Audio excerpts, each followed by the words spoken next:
If you're stuck at 3 to 6K per month as a barber and you're still posting, still grinding, and still struggling inside of your business, I need you to hear me out.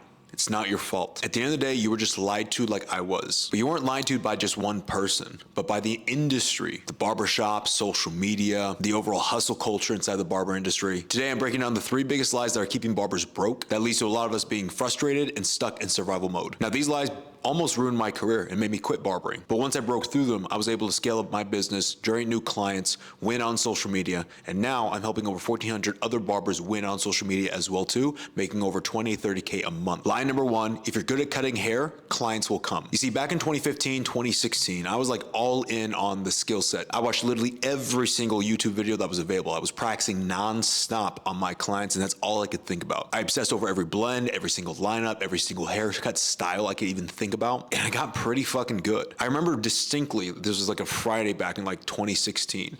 It was like, probably my second or third cut in for the day, and I just given one of my clients one of the cleanest drop fades with a beard and comb over, because comb over was the hype back then. That was like, ooh, this is gonna be the fucking one. If I post this, I'm gonna get a fuck ton of new clients in my business. So I posted on IG. I thought, like, you know what? Everyone who I went to high school with, oh, they're gonna all of a sudden like become my clients now. They're not gonna talk shit behind my back.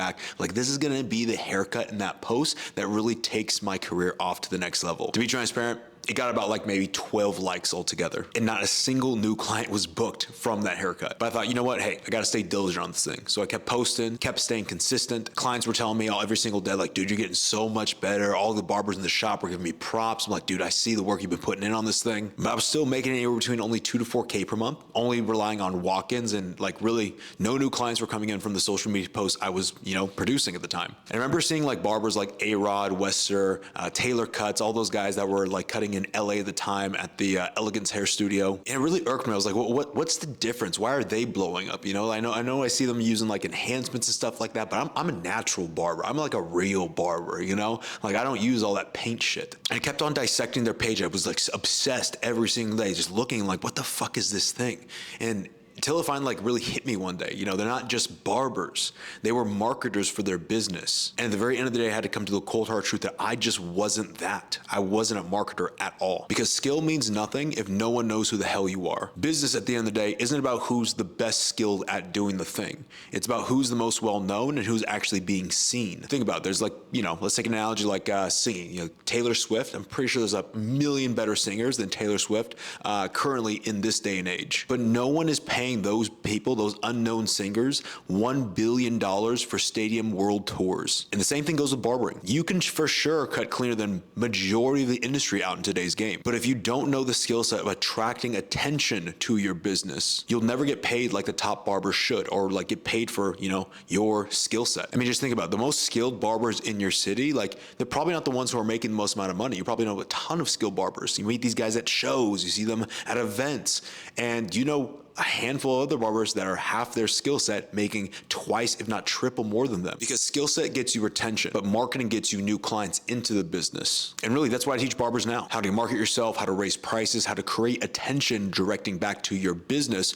so you grow and scale your business up to 20, 30K a month. And when you actually learn how to do that really fucking well, you never have to hope and pray if the walk-ins are going to be good that day or if your clients are going to give you referrals magically one day. Lie number 2, you have to be in a big city in order to make big money. So I used to tell myself all the freaking time, I live in Sacramento, California, and I was like, no one is gonna pay $100 for a haircut here at all. I've never seen it done prior. And all the barbers around me in my shop, in the other locations as well too, kind of said the same thing. They're like, dude, $20, that's a good price. $25, $30, that's when you start ripping people off. Like, this isn't LA, you can't charge that here. So I kept on undercharging. I played small in my business. And I watched other barbers in other cities win while I kept on blaming my zip code. But then I noticed it's like something really weird. I had like a moment of realization one day. I remember for 1 year on my birthday with a girlfriend, we drove about 2 hours to the House of Prime Rib just for a dinner overall. And then, equally, we were driving every single weekend about 30, 45, even up to 60 minutes away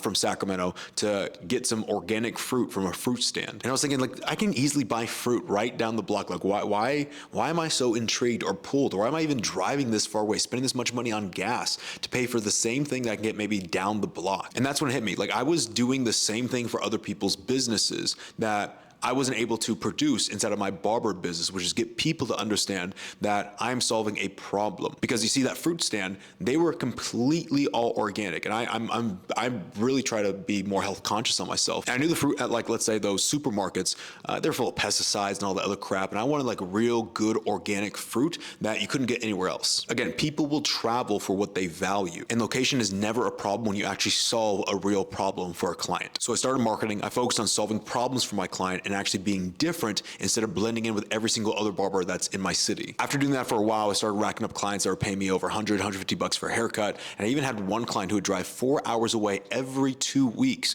to get a simple mid-drop fade and like a beard done on him overall. And I just asked him one day, like, dude, why? There's plenty of other barbers that are like in that 4-hour driving range. Why are you coming in my business every 2 weeks to pay me this price point plus all the travel time and gas? And he simply said this: no one else in that area or location can get my haircut just like you do. You solve a problem for me, and I'm more than willing to pay that price point and pay that, like, let's say, travel expense just to get that done. And that's when I knew this whole location bullshit is just an excuse at the end of the day. Even now, like today's day and age, we have barbers like Angelo, who lives in Romania with a population of 35,000 people, who we've been able to scale his business up to 19K a month, charging over 100 bucks a haircut, where no other barber like really charges close or makes anywhere near that. Tyna Wynn, another barber who cuts in Richmond, Virginia, who cuts in a barbershop with other barbers, we scaled his business up to charging over 100 bucks a haircut, making over 30K a month. And those clients were driving anywhere between 2 to 5, even upwards of 13 hours away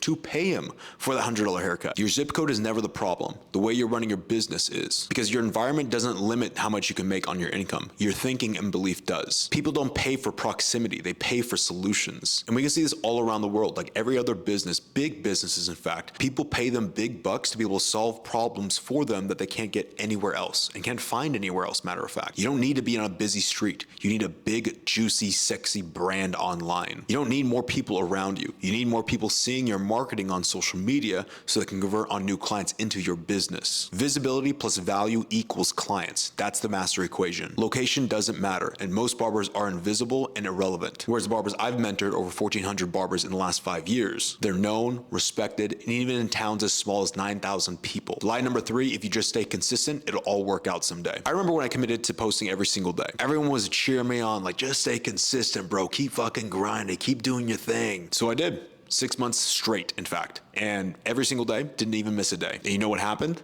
Nothing. Most of my videos never broke over 1,000 views. And that perfect post I was banking on almost every single day, the one I thought was gonna like shoot me up and shoot my business up to like the fucking moon, never did. And that's when I realized consistency wasn't the issue. Mediocrity was. And I had to get really fucking real with myself. I was just repeating bad content, bad hooks, bad edits, bad structure, expecting different fucking results and actually to win. And that's when everything changed for me. I stopped posting just to post, and I started improving the content every single day relentlessly. The hook, the visuals, the captions, the energy. And suddenly I started seeing some results. Started hitting 10K views, 50K views, 100K views, until I started consistently seeing with my barber content, I would expect to get no less than 200K views per video. I had it literally down to a fucking science. And it felt like incredible. I felt unstoppable. I felt so in control of my business and my future. Like I couldn't be fucked with, to be quite honest with you. So why did all this happen? Because I stopped being blindly consistent and started being deliberately better. Consistency doesn't create growth. Elevation does. You can go to the damn gym every single fucking day, but if you're lifting 5-pound dumbbells every single day, don't expect to build some real fucking muscle. The same thing goes with content, and the same thing goes with business. It's not about doing the same thing over and over and over again, just blindly. It's about making iterations, coming up and reflecting with the content, figuring out what is the actual thing that's holding your business back and your content back from getting more views, and fixing that. And you see, our barbers that we work with aren't just posting randomly. They wouldn't be able to hit to 20 and 30K months if they were. Like you can't expect to just guess your way to 20, 30K a month at all. It's like ridiculous. It's ludicrous. You see, what they're doing is they're improving their strategy each and every single week with relentless hyper focus on one thing and one thing only. They get an exact game plan on what to do, how to do it, and what needs to be fixed. That way they're not guessing and running around like a chicken with their head cut off. If you've been stuck in the same place saying, I'm doing everything right, I'm gonna stay consistent and everything's gonna work out, that's the ultimate red flag that you should be like avoiding, because you're not doing the right things. You're just doing familiar things to you. If you've been cutting your ass off for 5 to 7 days a week, posting consistently for months, telling yourself the reason why you're not seeing results is because your area or the algorithm hates you, you're not broken, and it's not impossible to win. You were just taught wrong. You see, I built a free 30-minute training that's gonna show you how to get new clients into your business, how our barbers are raising their prices to $100 a haircut without losing business, and how to scale those 15 to 30K months all without burning out behind the chair and losing your passion along the way. I'll put the link in the pinned comment down below, or in the description, you can click that as well too, to watch that free training. Learn the system that's helping barbers around the world take back control and actually grow and scale their business instead of guessing and ramming their head against the wall year after year. Because skill isn't enough and survival is not the goal. Dominating is the mission that you need to be focused on with ruthless ambition.